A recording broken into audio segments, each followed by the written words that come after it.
والد اللہ تعالیٰ کی طرف سے اولاد کے لیے عظیم نعمت ہے۔ والد عربی زبان کا لفظ ہے، وہ 4 حرف پر مرکب ہے۔ واو سے وفا والا، الف سے اعلیٰ درجے والا، لام سے لطف و کرم والا، اور دال سے دانائی اور دستگیری کرنے والا۔ اگر کسی کی بیوی کو بیوہ کرانا ہو، بچوں کو یتیم کرانا ہو، وہ عمر کے مقابلے میں کسی میں بھی اتنی ہمت نہ تھی کہ وہ آپ کے سامنے ہے۔ حضرت عمر اسلام قبول کرنے سے پہلے مسلمان چھپ کر نماز پڑھا کرتے تھے، لیکن جب حضرت عمر اسلام قبول کرنے کے بعد مسلمانوں نے بے خوف ہو کر نماز پڑھنا شروع کر دیا۔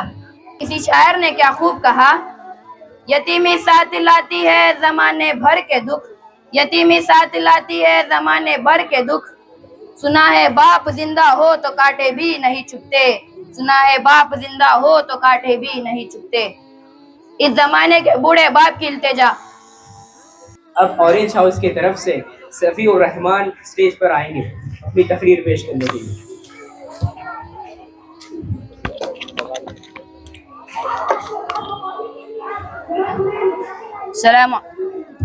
السلام علیکم ورحمۃ اللہ وبرکاتہ۔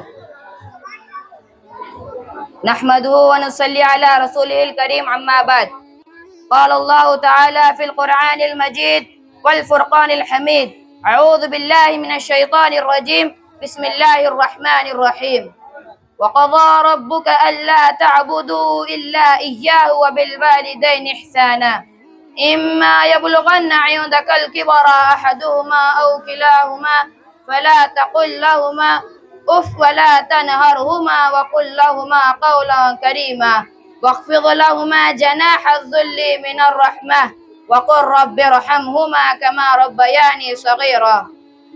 حضرت عبداللہ بن عمر رضی اللہ تعالی عنہ سے مروی ہے، رسول اللہ صلی اللہ علیہ وسلم نے فرمایا، رضا الرب فی رضا الوالد وسخط الرب فی سخط الوالد، رب کی رضامندی باپ کی رضامندی میں ہے اور رب کی ناراضگی باپ کی ناراضگی میں ہے۔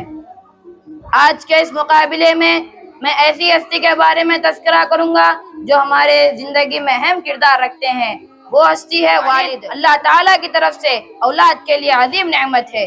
والد عربی زبان کا لفظ ہے، وہ 4 حرف پر مرکب ہے۔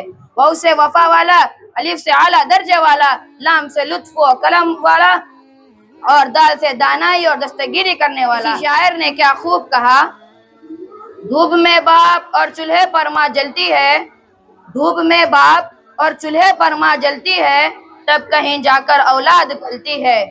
لیکن آج دور حاضر کا جائزہ لیا جائے تو والد وہ شخص ہے جو ذہنوں پر شاق اور دلوں پر بوجھ ہے۔ ان کی ڈانٹ ڈپٹ، ان کی نصیحت کو نفرت سمجھا جاتا ہے۔ جب وہ تندرست ہوتے ہیں تو ان سے فائدہ اٹھایا جاتا ہے، جب وہ کمزور ہو جاتے ہیں تو انہیں گھر سے بے دخل کر دیا جاتا ہے۔ حضرت ابو الدرداء رضی اللہ تعالی عنہ سے مروی ہے، رسول اللہ صلی اللہ علیہ وسلم نے فرمایا، الوالد اوسط الابواب الجنہ فإن شئت فازع ذلك الباب وَاحْفَظْهُ۔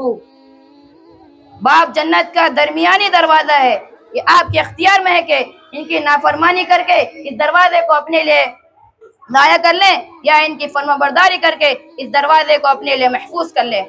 محترم سامعین، ہمارے معاشرے میں ماں کا کردار و مقام کو ہر لحاظ سے اجاگر کیا جاتا ہے، لیکن باپ کے مقام کو کسی حد تک نظر انداز کیا جاتا ہے۔ جبکہ والد ہی ہے جو اپنے بچوں کو گھر چلانے، تعلیم و تربیت میسر کرنے کے لیے کتنی محنت کرنی پڑتی ہے یا اولاد نہیں جانتی۔ والد ہی ہوتا ہے جو اپنے اہل و عیال اور اپنے بچوں کے لیے خود روکھا سوکھا کھا کر زندگی کا گزارا کرتا ہے، لیکن پوری کوشش کرتا ہے کہ اپنے بچوں کو اچھا کھانا ملے، اچھا پینا ملے، اچھی تعلیم و تربیت میسر ہو۔ جبکہ جب اللہ تعالیٰ نے سورہ بنی اسرائیل میں فرمایا، وَقَضَى رَبُّكَ أَلَّا تَعْبُدُوا إِلَّا إِيَّاهُ وَبِالْوَالِدَيْنِ إِحْسَانًا إِمَّا يَبْلُغَنَّ عِندَكَ الْكِبَرَ أَحَدُهُمَا أَوْ كِلَاهُمَا فَلَا تَقُل لَّهُمَا أُفٍّ وَلَا تَنْهَرْهُمَا وَقُل لَّهُمَا قَوْلًا كَرِيمًا وَاخْفِضْ لَهُمَا جَنَاحَ الذُّلِّ مِنَ الرَّحْمَةِ وَقُل رَّبِّ ارْحَمْهُمَا كَمَا رَبَّيَانِي صَغِيرًا۔ آپ کے رب نے فرما دیا کہ خدا کے سوا کسی کی بندگی نہ کرو اور اپنے ماں باپ کے ساتھ نیک سلوک کرو۔ ان میں سے کوئی بڑھاپے میں پہنچ جائے تو انہیں اف تک نہ کہو اور انہیں جھڑکو نہ۔ کسی شاعر نے کیا خوب کہا، یتیمی ساتھ لاتی ہے زمانے بھر کے دکھ، یتیمی ساتھ لاتی ہے زمانے بھر کے دکھ، سنا ہے باپ زندہ ہو تو کاٹے بھی نہیں چھپتے، سنا ہے باپ زندہ ہو تو کاٹے بھی نہیں چھپتے، اس زمانے کے بوڑھے باپ کی التجا۔ وآخر دعوانا الحمدللہ رب العالمین، آمین یا رب العالمین، والسلام علیکم ورحمۃ اللہ وبرکاتہ۔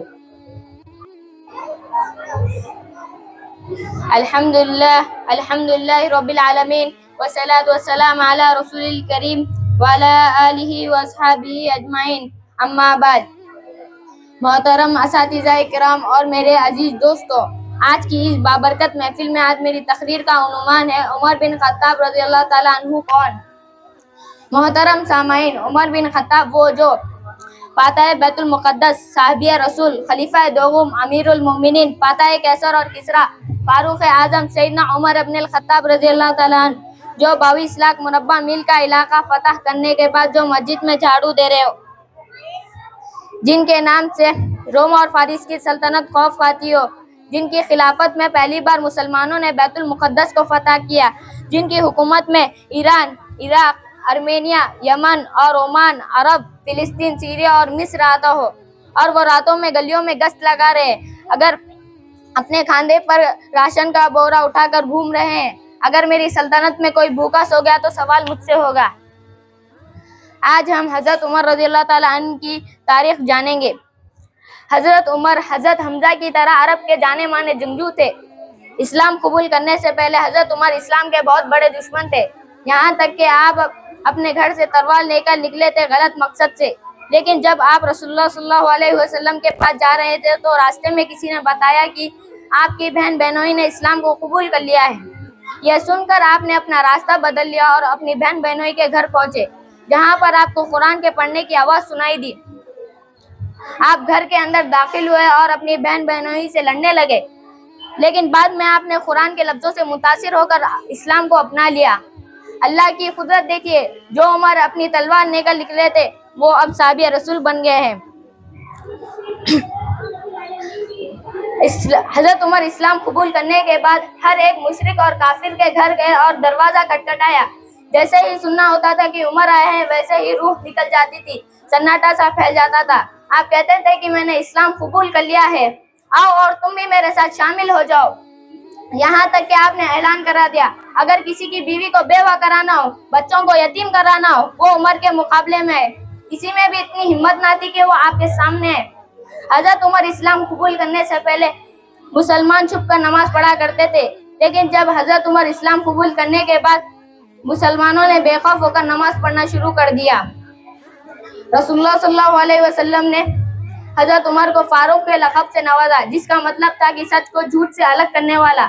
رسول اللہ صلی اللہ علیہ وسلم نے فرمایا، اگر میرے بعد کوئی نبی ہوتا تو وہ عمر ہوتا۔ جس راستے سے عمر گزر جائے اس راستے سے شیطان گزر نہیں سکتا۔ اس دنیا کی تاریخ میں کیا کوئی ایسا بادشاہ، کیا کوئی ایسا شہنشاہ، کیا کوئی ایسا حکمران گزرا ہے جو 22 لاکھ مربع میل کا علاقہ فتح کرنے کے بعد جو مسجد میں جھاڑو دے رہے ہو؟ آپ کی خلافت کا یہ عالم تھا کہ آپ راتوں میں گلیوں میں گشت لگا رہے، اگر کسی کو ضرورت ہے تو میں پوری کر دوں۔ اگر میری سلطنت میں کوئی بھوکا ہوگا تو سوال مجھ سے ہوگا۔ ایک بار آپ گھر کے سامنے سے گزر رہے تھے تو آپ نے گھر سے روتے ہوئے بچوں کی آواز سنی۔ جب آپ نے ان کی ماں سے پوچھا تو انہوں نے بتایا کہ یہ بچے بھوک سے رو رہے ہیں۔ آپ بیت المال گئے، وہاں پر حضرت عمر نے اناج کا بورا اپنی پیٹھ پر رکھا اور ان بچوں کے گھر آئے اور ان بچوں کو ہاتھوں سے کھانا بنا کر کھلایا۔ کافروں نے کہا، ایک اور عمر ہوتا تو پوری دنیا میں اسلام پھیل جاتا۔ اتنی عظیم ہستی حضرت عمر رضی اللہ تعالیٰ عنہ، جن کی سلطنت اسلام کے پھیلنے کے ذریعے سے بنی۔ حضرت عمر رضی اللہ تعالیٰ عنہ کے دور میں سلطنت جو صرف 10 سالوں میں ختم ہو گئی۔ جزاک اللہ خیر۔